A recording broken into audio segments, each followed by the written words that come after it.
यदा यदा हि धर्मस्य ग्लानिर्भवति भारत अभ्युत्थानम् अधर्मस्य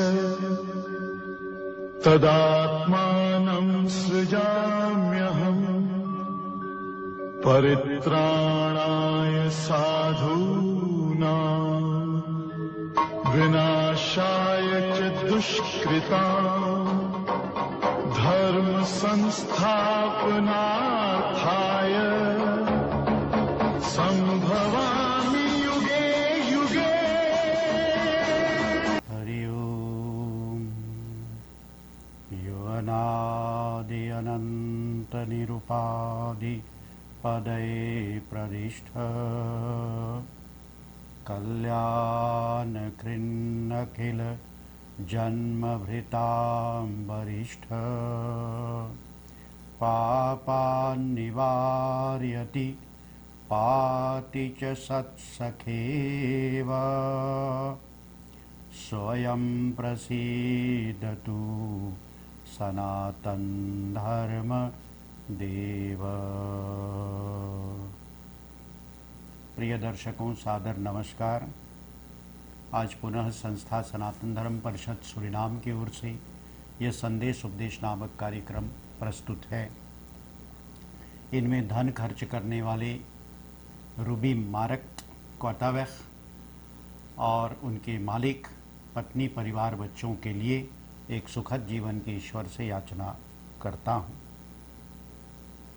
आप भी सुखी रहें। पिछले समय आपसे विदा लेकर आया, आज पुनः आपके साथ में तारतम्य जुड़ गया है। अच्छा लगता है कि गीता जी से कुछ उपदेश करने का मैं प्रयास कर सकूं। आज पुनः ऐसी ही बात है। हालत ये है कि गीता जी की शिक्षा में आज राग और द्वेष, इन दो बातों को लेकर के आया हूँ। राग का अर्थ होता है चिपक जाना, अनुरक्त हो जाना, डूब जाना, मिल जाना। और द्वेष का अर्थ होता है झगड़ जाना, दूर हो जाना, एक दूसरे को पसंद न करना, उसे द्वेष कहते हैं। कौन अच्छा है इनमें से? दोनों में से कोनो भी अच्छा नहीं है। राग भी ठीक नहीं और द्वेष भी ठीक नहीं। यदि वस्तु पदार्थ, संसार के लोगों के साथ, परिवार के साथ, एक दूसरे के साथ राग यदि है, अरे तब तो बहुत बड़ा बंधन है, बहुत बड़ा बंधन है। तुम्हें पता ही नहीं लगेगा कि ये तुम्हें लेकर के डूब जाएंगे। हाँ, जिनके पास में विवेक नहीं है, ये सात्विकी बुद्धि नहीं है, जो गुरुजनों की बातों को अमृत मान करके ग्रहण नहीं करते हैं, हाँ, उन लोगों को पता ही नहीं कि वे बंधन में पड़ेंगे या पड़ जाएंगे या पड़े हुए हैं। तो ये राग बंधन का परम कारण है। आप किसी से राग करते हैं तो आपको पता नहीं लगेगा। हाँ, आप उसे दूसरे शब्द में कहते हैं कि मैं तुमसे प्यार करता हूँ, मैं तुमसे प्रेम करता हूँ।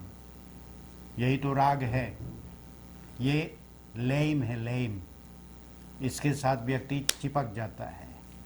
जिसके साथ हो, जिस वस्तु के साथ हो, कभी पैसे कौड़ी के साथ में चिपक जाता है, कभी सोना के साथ में चिपक जाता है, कभी रत्नों के साथ में चिपक जाता है, तो कभी पत्नी के साथ में चिपक जाता है, कभी पति के साथ में चिपक जाती है, और कभी माता पिता या अन्य परिवार संबंधियों के साथ में चिपक जाएगा, या तो रान पड़ोस मित्र बंधुओं के साथ में चिपक जाएगा। तो ये इस प्रकार के राग, इस प्रकार का आकर्षण है कि व्यक्ति को खींच करके अपने में चिपका लेता है। ठीक, तो ये ठीक तो नहीं, पर यही ठीक बन सकता है। यही राग ठीक बन सकता है। ये राग प्रभु में लगा लो, प्रभु के साथ चिपक जाओ, देव के साथ चिपक जाओ, मंत्र के साथ चिपक जाओ, नाम के साथ चिपक जाओ, भजन के साथ चिपक जाओ, फिर मंदिर के साथ चिपक जाओ, फिर क्या है, तीर्थों के साथ चिपक जाओ, सत्कर्मों के साथ चिपक जाओ, सहयोग सहायता परोपकार के लिए चिपक जाओ। कौन कहता है? तो जो सही अर्थ में राग हो, अरे तब तो बड़ा ही महत्वपूर्ण है और उससे व्यक्ति मोक्ष पाता है। पर जो अमहत्वपूर्ण किंचित वस्तुओं में व्यक्ति चिपक जाते हैं, उनके साथ में राग हो जाता है, तो अनुरक्त होकर के, निरक्त होकर के वो व्यक्ति यहीं पर रह जाता है, इससे ऊपर आ नहीं पाता। और फिर है द्वेष। तो द्वेष क्या है? एक दूसरे से, किसी से झगड़ लेना, किसी से अलग हो जाना, द्वेष है। तो जैसे स्ताल है तो होता है ना, स्ताल, ये दो हैं, ऐसा घुमा दो तो एक दूसरे को इस प्रकार से ठेलना शुरू करेंगे, वही द्वेष है। और झगड़ लेना किससे? गाली दे करके, मुँहा ठेठी करके, किसी की निंदा करके, ठीक, वह तुम्हें मार दे, तुम्हें उसे मार दो, या झगड़ करके पूरे और फिर अलग हो जाओ। कोई दिखता है तुम्हें तो लगता है एक बड़ा अभिमानी है, जहाँ वो अभिमानी नहीं है, फिर भी तुम्हें अभिमान दिखता है, उससे द्वेष कर लेते हो। वो बहुत सुंदर है, द्वेष हो गया। वो बहुत कुरूप है, उनसे द्वेष हो गया। अच्छे बुरे सबसे द्वेष हो जाएगा। तो द्वेष तो बहुत बुरा है। ये द्वेष तो ईश्वर से भी नहीं करते, ईश्वर से भी ये द्वेष नहीं कर सकते। तो ये द्वेष कहीं पर भी, किसी स्थान पर भी सही नहीं है। तो द्वेष नहीं करने का यह उपदेश है। कहते हैं कि राग और द्वेष जीव के बंधन के प्रमुख कारण है। ये दो चीज़ें व्यक्ति को बांध लेते हैं, ये प्रमुख बांधने के कारण है। हम तो बंधन नहीं, मोक्ष चाहते हैं। फिर राग और द्वेष का त्याग करना है। यदि आप मोक्ष चाहते हैं तो राग और द्वेष को पहले से तिलांजलि दे दो, उसका त्याग कर दो। और जब उसका त्याग, उसको विदा कर देते हो, राग को और द्वेष को, हाँ, तब तो मोक्ष का मार्ग खुलेगा, उस मार्ग में चला जाएगा। ना किसी कार्य की निवृत्ति और ना ही प्रवृत्ति राग और द्वेष के वशीभूत होकर करनी चाहिए। तो भी किसी कार्य की निवृत्ति, किसी कार्य को छोड़ देना, पूरा कर लेना, समाप्त कर देना, राग और द्वेष के साथ ना करें। और ना ही किसी कार्य में प्रवृत्त होना, किसी कार्य को शुरू करना या किसी कार्य को आगे बढ़ाना, उसके साथ में राग और द्वेष हो जाए ना, ये ना हो उसके साथ। तो किसी कार्य को छोड़ना भी, उसमें राग और द्वेष ना हो, हाँ, तब तो ठीक है। और किसी कार्य में लगना बिना राग और द्वेष के, हाँ, तो वो भी ठीक है। ये दोनों तरह से ठीक है। पर राग और द्वेष के साथ में किसी कार्य को छोड़ना, कि कहीं झगड़ा करके कार्य को छोड़ देना या उसे अधर्म मानकर छोड़ देना जहाँ की वह अधर्म है नहीं, अनजान, तुम्हें पता ही नहीं, अज्ञानता के कारण, मूर्खता के कारण, तो न जानने के कारण, सद्बुद्धि का प्रयोग नहीं और न ही विवेक बुद्धि को वहाँ पे लाया, और फिर ये तो कहते हैं कि नहीं, इनका परित्याग या तो प्रारंभ किसी कार्य का राग और द्वेष को साथ लेकर नहीं करने का है। राग और द्वेष को सदैव याद रखें कि राग माने चिपक जाना और द्वेष माने अलग हो जाना, दोनों नहीं करने का है। और दोनों को छोड़ करके जो कार्य में व्यक्ति लगता है तो शास्त्र को सामने रख कर कार्य करें। और शास्त्र आपको क्या उपदेश करते हैं? तो कहते हैं कि भगवान व्यास जी शास्त्र वचनों को बड़ी सरलता से आपके सम्मुख रखते हैं, पर वे सम्मुख रखते हैं तो आप कभी पढ़ने जाते भी हैं, आप जाइए ना। व्यास जी का जो कार्य है, कृति है, कहते हैं कि सारे विश्व में जितनी भी विद्या है सब व्यास जी के उच्छिष्ट हैं, व्यास जी के जूठी है ये विद्या, व्यास जी की जूठी है। कोई विद्या व्यास जी को छोड़ करके अलग से है ही नहीं, क्योंकि वही है एक ही भगवान नारायण जो व्यास रूप में आकर के और द्वापर काल के अंत में उन्होंने महाभारत आदि की रचना, फिर वेदों का विभाजन और पुराणों का विस्तार किया है। वह श्री कृष्ण द्वैपायन वेद व्यास जी हैं और उनका जूठन पूरा का पूरा संसार है। तो इस प्रकार उन ग्रंथों में जाइए, उन पुस्तकों को देखिए, महाभारत को कभी देखिए कि केवल नाम ही रहता है कि हमारे यहाँ वेद है, हम वेदों से है, वेद हमारे हैं, वेदों पर हम आधारित हैं, वेदों को पकड़ के हम चलते हैं, पुराण हमारी विस्तृत विद्या है। और फिर महाभारत, अरे ये तो एनसाइक्लोपीडी है, ये सारे संसार की विद्या एक ही स्थान पर, जिस विद्या को महाभारत रूप में कहा जाता है, ये सब कहने के बकवाद है। केवल जो सत्य है वो ये है कि हम कभी गए, हम कभी इनमें गए, कभी इनमें हलें, इनके कुछ शब्दों को अपनाया कभी हमने, तो यदि अपना लिया हमने, कभी अपनाएंगे, इस प्रकार से इस आशा से हम पहले पढ़ते हैं। पहले जिस भाषा में ये सब लिखे गए हैं, इस भाषा को हम यदि पढ़ते हैं, संस्कृत भले ही ना, पर कम से कम हिंदी, जिससे इनके लिखे हुए अर्थ कार्य के अर्थों को समझ और जान सकें, और कभी संस्कृत भी यदि पढ़ सकें तो संस्कृत भी पढ़ें, जिससे इनके मंत्र श्लोकों को भी सही प्रकार से पढ़ और जान सकें। ऐसा प्रयत्न व्यक्ति करे यदि, हाँ, तो फिर उन्हें सुख मिल सकता है। श्रूयताम धर्म सर्वस्वम श्रुत्वा चैवावधार्यताम आत्मनः प्रतिकूलानि परेशान न समाचरेत। वेदव्यास जी कहते हैं और पुराण में कहते हैं, पद्म पुराण सृष्टि खंड में यह कहा गया है 19वें अध्याय में कि श्रूयताम धर्म सर्वस्वम श्रुत्वा चैवावधार्यताम। कहते हैं कि संपूर्ण धर्मों को सुन करके, श्रुत्वा सर्वस्व सुन करके, चैवावधार्यताम, और उन धर्मों को धारण करना हमारा कर्तव्य है। उन धर्मों को सुने या पढ़ें, उन्हें जान करके और उसका धारण करें।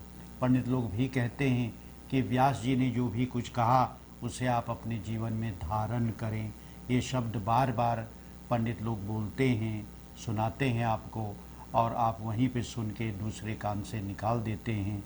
तो फिर क्या धारण करते हैं? यदि आप धारण करते, हाँ, तो लाखों करोड़ों में एक उसे धारण कर पाता है, कुछ किंचित मात्र धारण कर पाता है, और उनका तो इहलोक और परलोक दोनों जगह पर कल्याण ही कल्याण है, दोनों लोक उनके बन जाते हैं। तो श्रूयताम धर्म सर्वस्वम श्रुत्वा चैवावधार्यताम, उसे धारण करना चाहिए। आत्मनः प्रतिकूलानि, अर्थात जो अपने लिए ठीक नहीं है, परेशान न समाचरेत। बोले पहले ये समझ लो कि ये मेरे लिए ठीक है। मान लीजिए आपके यहाँ 5 फल हैं और उन फलों में कोई तुम्हारे द्वार पे आ गया, कोई, अच्छा समझिए कोई नौकर ही आ गया, तो आपने सोचा कि अच्छा नौकर को एक फल मैं दे दूं। तो फलों में आप बीजते हैं, अच्छा ये तनी से सड़ा है फल, तो इस सड़े फल को मैं उन्हें दे दूं। तुम सड़े फल को खाओगे? नहीं खाओगे ना। तो आत्मनः प्रतिकूलानि, अपने लिए वो ठीक नहीं है, तो परेशान न समाचरेत, तो अन्यों के लिए भी ठीक नहीं है। जैसे तुम्हारे लिए वो ठीक नहीं है, तुम उसे अफकर करते हो, तो दूसरे के लिए उसे कैसे देते हो? दूसरे के लिए नहीं दे सकते ना। तो इस प्रकार से कम समझ लेनी चाहिए कि जो भी कुछ आत्मनः प्रतिकूलानि है, जो आत्मनः के अपने स्वयं के प्रतिकूल है, तेखः स्टेल्थ है, हमारे लिए ठीक नहीं है, तो दूसरों के लिए ठीक नहीं हो सकता। तो बोले ये तो हम नहीं खाएंगे, ये क्या कहाँ से ले आए हो? तो बोले अच्छा किसी को दे दूंगा। अरे तुम्हारे लिए ठीक नहीं तो किसी को क्या दे दोगे? उनके लिए भी तो ठीक नहीं है, पर तुम्हारे लिए ठीक नहीं तो उनको दे देंगे। तो बोले कि ये तो स्पोइती करल भाजी और तरकारी है। तो बोले अच्छा अच्छा हम लोग ना खाए कोई, अच्छा हम कोई के दे दे। तो कोई जाए मारे तुम्हारे लिए, नहीं ना। तो फिर अपने लिए जो ठीक हो उसे शास्त्रों से जान लो, उसे बड़े जनों से, सज्जनों से, श्रेष्ठों से जान लो, उनके आचरणों से सीख लो, उसे जान करके और स्वयं उस मार्ग पे चलने का प्रयास करो। और अन्यों के लिए वही सही मार्ग है। जो तुम सही मार्ग पे चलते हो वो सही मार्ग ही उन्हें बताओ, वो अच्छे रास्ते पर उन्हें ले आओ, उन्हें भी कहीं बुरे रास्ते पर मत डालो, कहीं इंदस्तेक लात ना कर दो, कहीं पर उन्हें छोड़ ना दो, धोखा ना दो किसी को, यही कहने का मतलब है। तो अपने जिस मार्ग पर, सही मार्ग पे तुम चलते हो, उसी सही मार्ग पे चलने के औरों को भी तुम प्रेरित करो, उनको भी वह मार्ग दिखाओ कि वे भी तुम्हारे साथ में सही मार्ग पे चल सकें। और इसके पूर्व हमने यद यदाचरति श्रेष्ठे तत्तदेवे तरो जन, ये तुम्हें बताया था। और सयत प्रमाणम कुरते लोकस्तदनुवर्तते, तो कहते हैं कि राग और द्वेष जो है, ये राग और द्वेष सीखें कहाँ से कि इन्हें कैसे त्याग करें। तो बोले जो श्रेष्ठ जन राग और द्वेष का परित्याग करके और श्रेष्ठ बने संसार में, ऐसे तुम भी उन श्रेष्ठ जनों के प्रमाण किए हुए वाक्य और मार्ग पर चलो और इस प्रकार राग और द्वेष का परित्याग करो। और जब तुम राग और द्वेष का परित्याग कर सकोगे, जो कि तुम्हारे बंधन के प्रमुख कारण हैं, जो जीव को बांध करके संसार में रख लेते हैं, उस राग और द्वेष का यदि तुम भी परित्याग कर सको तो तुम बंधनों से मुक्ति पाने के मार्ग पर हो। अर्थात धीरे धीरे जो छोटे मोटे बंधन और हैं उनको भी तुम तोड़ सकोगे और उसे तोड़ करके ईश्वर को पा सकोगे। इसीलिए कहा है तुम्हारे लिए कि राग द्वेष का परित्याग करो, बड़ा शत्रु है ये, किसी के साथ में चिपको नहीं, किसी पदार्थ वस्तु के साथ में चिपको नहीं और किसी से दुश्मनी शत्रुता ना करो, इनसे दूर रहो। और जो इनसे दूर रहेगा वो बंधनों से मुक्ति पाने में सरलता पाएगा। अर्थात इनके लिए बंधनों से मुक्ति पाना सरल है। हम बंधन नहीं चाहते, हम मोक्ष चाहते हैं। किसी से भी पूछ लो, ये दो शब्द ही केवल बोलना, क्या चाहते हो, बंधन की मोक्ष? तो बोलेगा मोक्ष, वो तुरंत बोलेगा मोक्ष, क्योंकि बंधन में कोई नहीं पड़ना चाहता। और ये बंधन कितना कठिन है, ये धीरे धीरे आप समझें और जानें कि ये बंधन बहुत बहुत कठिन है। और क्या होगा तो हमें तो ठीक लगता है, हम हंसते खेलते हैं, खुशी मनाते हैं, नाचते गाते हैं और गीत गाते हैं। किनके साथ में? इन सब परिवार वालों के साथ में। और सब परिवार वाले क्या हैं? ये तो ततई हैं, ये रस्सी बांध बांध कर तुम्हें अपनी ओर खींच रहे हैं। तो ये बंधन है, तुम इन बंधनों को काट नहीं पा रहे हो पर इसमें खुश हो तो ठीक, तो यहीं पे रहना है। अर्थात मतलब जायस्व मर्यस्व, बार बार जन्म लेना है और बार बार मरते रहना, बार बार जन्म लेना, बार बार मरते रहना। चलो ये भी एक जीवन है, इस प्रकार का जीवन भी चलो ठीक ही है समझो, पर मोक्ष पा लेना, मुक्त हो जाना, ये वास्तविक धर्म है, ये वास्तविक सिद्धांत है आपका। हर मनुष्य का ये सिद्धांत है कि वो मुक्ति पाले, यही अंतिम लक्ष्य है हर एक जीव और हर एक प्राणी का।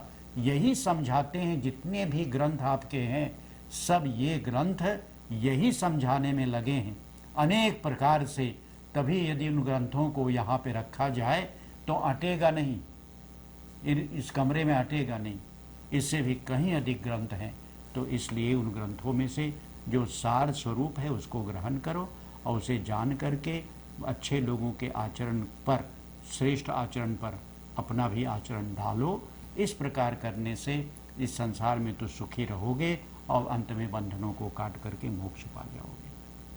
चलिए आज पुनः वाणी को यहीं पे विराम करता हूँ, अगली बार आपके साथ में मिल रहा हूँ।